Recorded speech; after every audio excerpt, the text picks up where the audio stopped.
Hello guys! Magandang araw sa inyong lahat. For today's video, gagawa ako ngayon ng healthy fruit salad.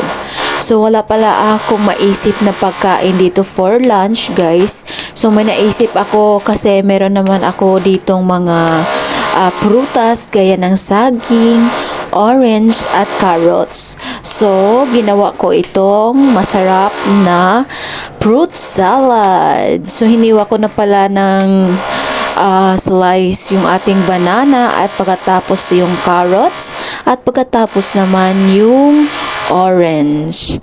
So sinubukan ko pala ito guys kung masarap ba itong gawing fruit salad.